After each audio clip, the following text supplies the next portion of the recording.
wabarakatuh. Halo semua, perkenalkan nama saya Cantika Amelia dengan NPM 202421500092 dari kelas R1B Pendidikan Bahasa dan Sastra Indonesia Fakultas Bahasa dan Seni di Universitas Indraprasta PGRI.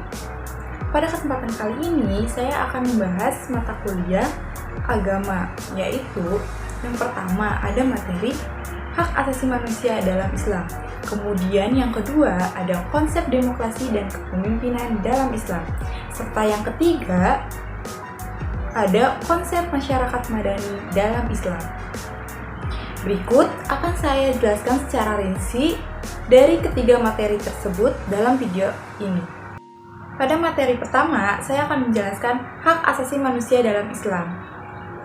Hak asasi manusia pada hakikatnya merupakan hak yang dimiliki manusia yang melekat atau inherent padanya karena dia adalah manusia. Manusia adalah makhluk ciptaan Tuhan dengan segala harkat dan martabatnya yang tinggi. Hal itulah yang membedakannya dengan makhluk lain. Hak asasi manusia ini sifat-sifatnya mendasar dan fundamental. Dalam pelaksanaannya mutlak, diperlukan agar manusia dapat berkembang sesuai dengan harkat, martabat, dan cita-citanya. Hal ini juga dianggap universal, artinya dimiliki semua manusia tanpa membeda-bedakan bangsa, ras, agama, dan jenis kelamin. Sedangkan menurut Undang-Undang Nomor 39 Tahun 1999 tentang hak asasi manusia disebutkan bahwa hak asasi manusia adalah seperangkat hak yang melekat pada hakikat dan keberadaan manusia sebagai makhluk Tuhan yang Maha Esa dan merupakan anugerahnya yang wajib dihormati, dijunjung tinggi, dan dilindungi oleh negara hukum, pemerintah, dan setiap orang demi kehormatan serta perlindungan harkat dan martabat manusia. Hak asasi manusia dalam Islam telah ada dalam Al-Quran dan masyarakat. Pada zaman Nabi Muhammad SAW, hak asasi manusia dalam Islam tertuang secara jelas untuk kepentingan manusia, yaitu lewat syariah Islam yang diturunkan melalui wahyu. Menurut syariah, manusia adalah makhluk bebas yang mempunyai tugas dan tanggung jawab, dan karenanya ia juga mempunyai hak dan kebebasan. Dasarnya adalah keadilan yang ditegakkan atas dasar persamaan atau egaliter tanpa pandang bulu. Artinya, tugas yang diemban tidak akan terwujud tanpa adanya kebebasan. Sementara kebebasan secara eksistensial tidak terwujud tanpa adanya tanggung jawab itu sendiri.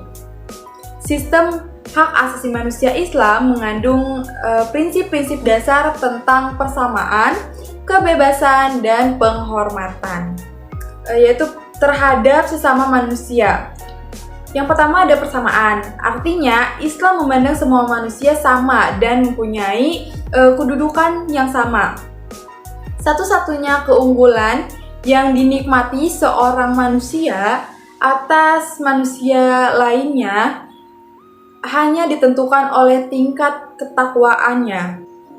Al-Quran juga menjelaskan 150 ayat tentang ciptaan dan makhluk-makhluk serta tentang persamaan dalam penciptaan.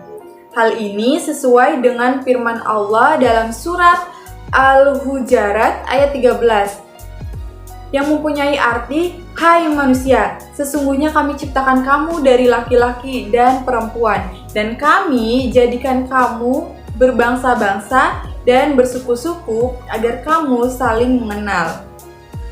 Sesungguhnya yang paling mulia di antara kaum adalah yang paling takwa. kehadiran Islam memberikan jaminan pada kebebasan manusia agar terhindar dari kesia-siaan dan tekanan, baik yang berkaitan dengan masalah agama, politik, dan ideologi. Pada dasarnya, hak asasi manusia dalam Islam terpusat pada 5 hal pokok yang terangkum dalam Al-Daruriyat Al-Khamsah atau yang disebut juga Al-Huquq Al-Insaniyah fi Al-Islam atau hak-hak asasi manusia dalam Islam. Dan dalam usul fikih dikenal dengan maqasid asy-syariah, yaitu yang pertama ada hifzu al-din atau penghormatan atas kebebasan beragama. Yang kedua ada hifzu al-mal, yaitu penghormatan atas harta benda. Dan yang ketiga ada hifzu al-nafs wal-ir atau penghormatan atas jiwa, hak hidup, dan kehormatan individu. Yang keempat ada hifzu al-aql, yaitu penghormatan atas kebebasan berpikir. Dan kelima ada hifzu al-nafs, yaitu keharusan untuk menjaga keturunan.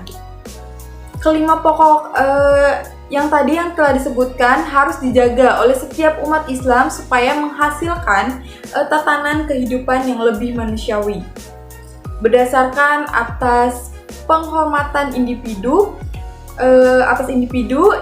dengan masyarakat, masyarakat dengan negara, dan komunitas agama dengan komunitas agama yang lainnya.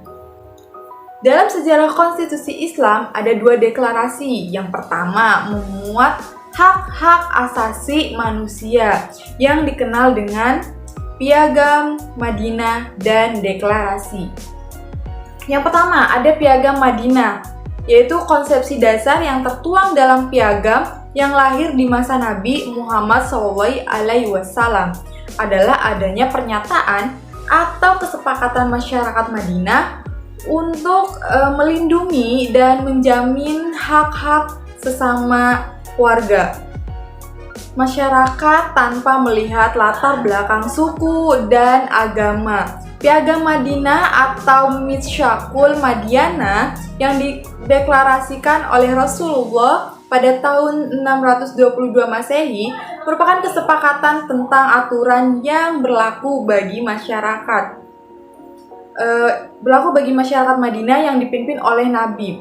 Yang kedua, ada deklarasi Kairo atau Cairo Declaration. Konsep ini ditetapkan pada tanggal 5 Agustus 1990 yang mana hak-hak asasi manusia hasil rumusan negara Organization of the Islamic Conference atau OIC. Deklarasi Kairo berisi 24 pasal tentang hak asasi manusia berdasarkan Al-Quran dan Sunnah, dan dalam penerapan dan realitasnya memiliki beberapa persamaan dengan pernyataan hak-hak asasi manusia atau The Universal Declaration of Human Rights atau UDHR yang dideklarasikan oleh PBB tahun 1948.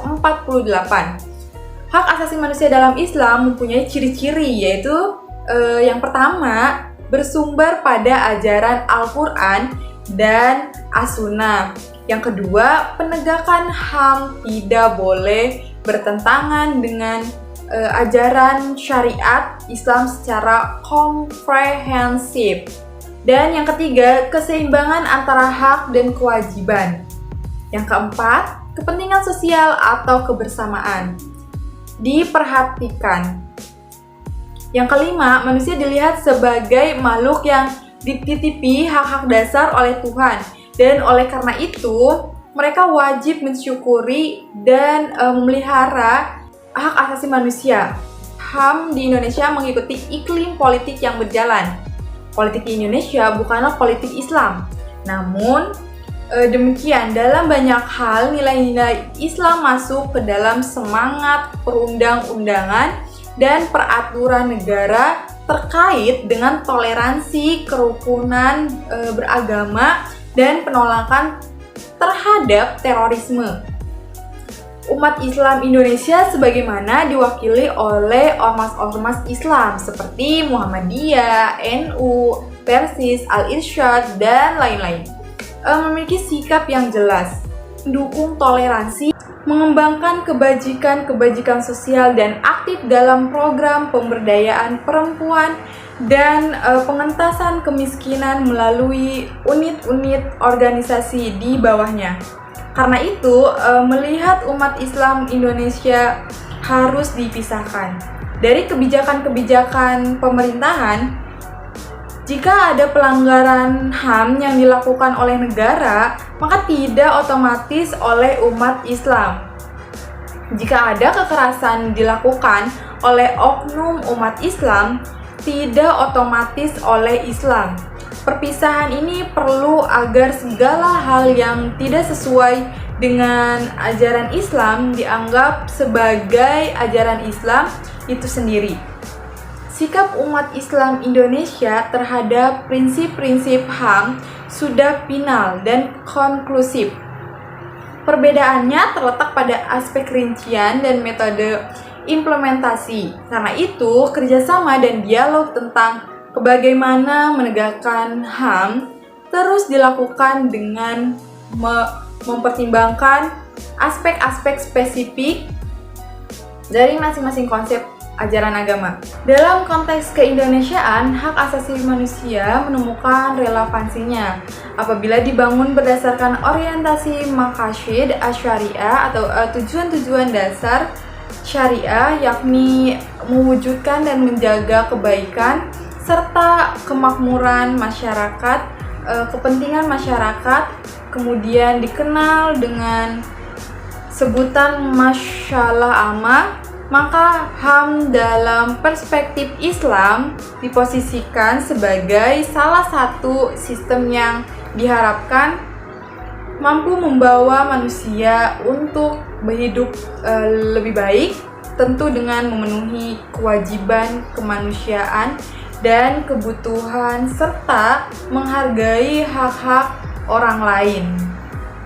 Baik, saya akan melanjutkan menjelaskan pada materi kedua, yaitu ada konsep demokrasi dan kepemimpinan dalam Islam.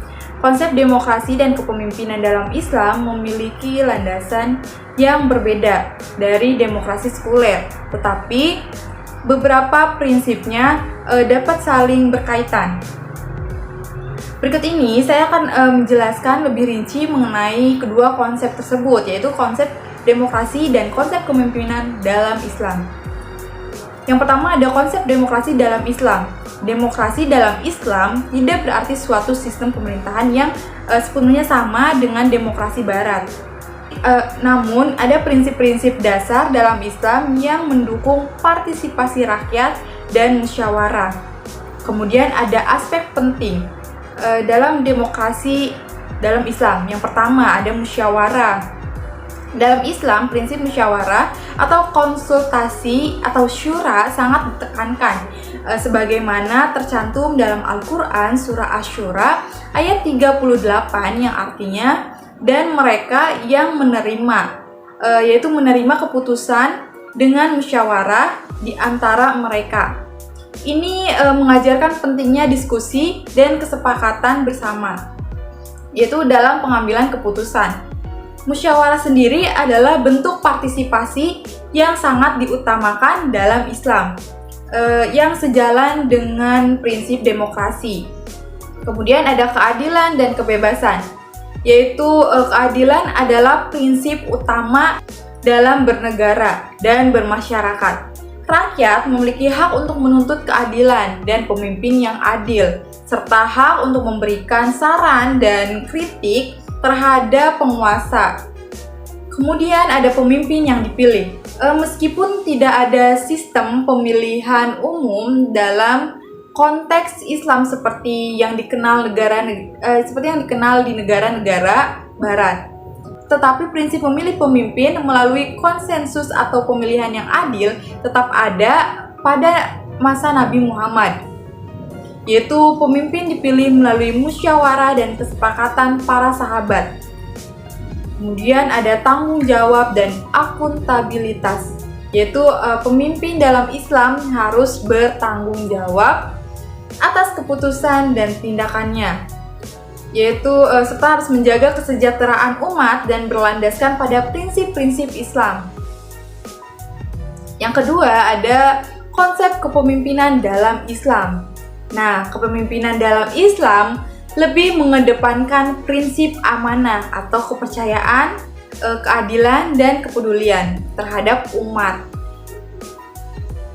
Konsep kepemimpinan dalam Islam juga memiliki aspek antara lain yang pertama harus amanah. Pemimpin dalam Islam dianggap sebagai orang yang diberi amanah atau tanggung jawab oleh Allah untuk memimpin umat dengan adil dan bijaksana. Kepemimpinan adalah suatu bentuk pengabdian, bukan kekuasaan untuk kepentingan pribadi. Yang kedua ada keadilan. Pemimpin harus menegakkan keadilan dalam segala hal, baik dalam hukum, distribusi, kekayaan, maupun perlakuan terhadap rakyat. Nabi Muhammad SAW dikenal sebagai contoh pemimpin yang sangat adil. Nah, kemudian yang ketiga ada rasa tanggung jawab terhadap rakyat, yaitu sebagai pemimpin dalam Islam tidak hanya bertanggung jawab di hadapan rakyatnya, tetapi juga di hadapan Allah. Pemimpin harus memenuhi hak-hak rakyat dan memperhatikan kesejahteraan mereka. Kemudian ada kepemimpinan yang berbasis pada ilmu dan akhlak. Pemimpin dalam Islam harus memiliki pengetahuan yang baik, terutama tentang agama dan memiliki akhlak yang mulia. Kepemimpinan bukan hanya tentang kemampuan teknis, tetapi juga tentang etika dan moralitas.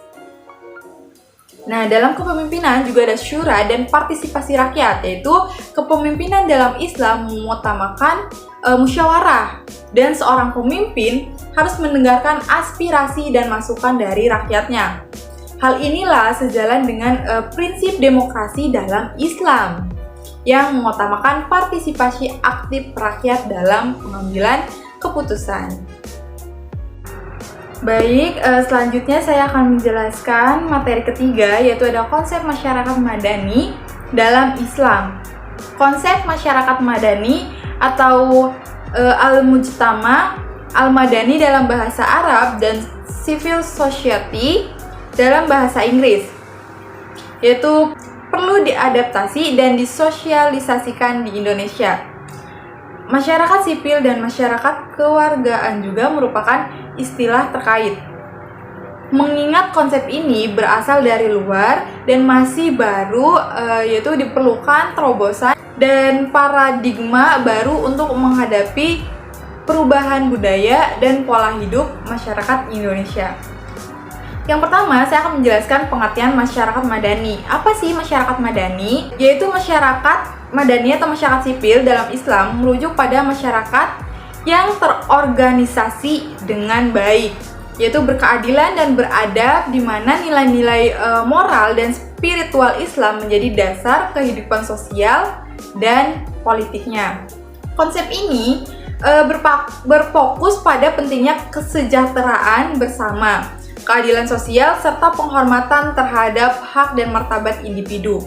Masyarakat madani dalam pandangan Islam mengedepankan prinsip-prinsip seperti keadilan, kemaslahatan umum, kebebasan, dan penghormatan terhadap hak asasi manusia yang diterapkan dalam kehidupan sehari-hari. Yang kedua, ada asal-usul dan dasar pemikiran istilah masyarakat madani. Jadi, masyarakat madani sering dikaitkan dengan peradaban yang dibangun atas dasar kebersamaan dan prinsip kemanusiaan. Dalam konteks Islam, masyarakat madani bukan sekedar masyarakat yang berbudaya atau beradab, tetapi juga merupakan masyarakat yang berlandaskan nilai-nilai Islam yang menjunjung tinggi prinsip kemanusiaan, solidaritas, dan keadilan. Selanjutnya ada prinsip-prinsip utama yang mendasari konsep masyarakat madani dalam Islam. Antara lain, yang pertama ada tauhid, yaitu masyarakat madani didirikan atas dasar keyakinan bahwa hanya ada satu Tuhan, yaitu Allah, yang menjadi sumber hukum dan moralitas. Semua tindakan diukur berdasarkan wahyunya. Kemudian ada prinsip keadilan sosial. Keadilan dalam masyarakat madani mencakup pemenuhan hak setiap individu, penghapusan ketimpangan sosial, dan penerapan hukum yang adil bagi semua orang. Yang ketiga ada prinsip persaudaraan ukhuwah. Konsep persaudaraan antar sesama umat manusia, baik muslim maupun non-muslim, menjadi fondasi kuat dalam membangun masyarakat yang harmonis dan saling membantu. Kemudian ada musyawarah syura. Prinsip musyawarah atau konsultasi sangat penting dalam kehidupan sosial dan politik dalam masyarakat madani, yaitu mencerminkan partisipasi aktif dari setiap individu dalam pengambilan keputusan. Selanjutnya ada karakteristik dari masyarakat madani. Yang pertama, free public sphere, yaitu kebebasan dalam mengemukakan pendapat dan partisipasi aktif tanpa kekhawatiran. Yang kedua, toleransi, menghargai perbedaan dalam pendapat, agama, dan aktivitas, serta menerapkan sikap toleransi dalam pergaulan. Yang ketiga, yaitu demokrasi, kebebasan warga negara dalam memilih dan mengambil keputusan tanpa diskriminasi. Yang keempat ada pluralisme, yaitu memahami dan menghargai keberagaman gagasan dan budaya dengan sikap positif. Yang kelima ada berkeadaban, yaitu memupuk sikap sopan, santun, dan menghormati untuk menciptakan masyarakat yang baik. Yang keenam ada keadilan sosial atau social justice, yaitu menjamin hak dan kewajiban yang sama bagi setiap individu tanpa monopoli dari penguasa. Selanjutnya yang ketujuh ada bertuhan. Masyarakat beragama yang mengakui adanya Tuhan dan menempatkan hukum Tuhan sebagai landasan yang mengatur kehidupan sosial. Yang kedelapan ada berperadaban tinggi. Jadi masyarakat memiliki kecintaan terhadap ilmu pengetahuan dan memanfaatkan kemajuan ilmu pengetahuan untuk umat manusia.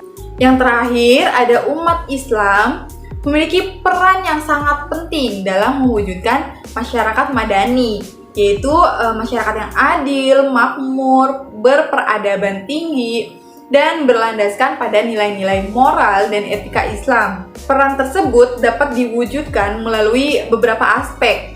Yang pertama, ada pembentukan karakter individu. Yang kedua, ada menegakkan keadilan sosial, yaitu Islam menekankan pentingnya keadilan dalam semua aspek kehidupan. Yang ketiga, ada tanggung jawab sosial dan kemanusiaan. Yang keempat, ada meningkatkan pendidikan dan ilmu pengetahuan. Yang kelima, yaitu membangun toleransi dan kerukunan antar umat beragama. Masyarakat madani yang ideal adalah masyarakat yang mampu hidup rukun dan berdampingan dengan berbagai perbedaan, termasuk perbedaan agama, budaya, dan etnis. Islam mengajarkan pentingnya toleransi dan penghargaan terhadap perbedaan. Umat Islam berperan dalam mewujudkan kerukunan antar umat beragama, menciptakan kedamaian, dan mengurangi konflik sosial. Dengan menjalankan ajaran-ajaran Islam yang mencakup nilai-nilai moral, sosial, dan keadilan dan kebaikan, umat Islam dapat berkontribusi besar dalam membentuk masyarakat madani yang sejahtera dan berperadaban. Sekian penjelasan materi dari saya. Semoga bermanfaat dan mohon dimaafkan jika ada kesalahan kata. Saya akhiri. Wassalamualaikum warahmatullahi wabarakatuh.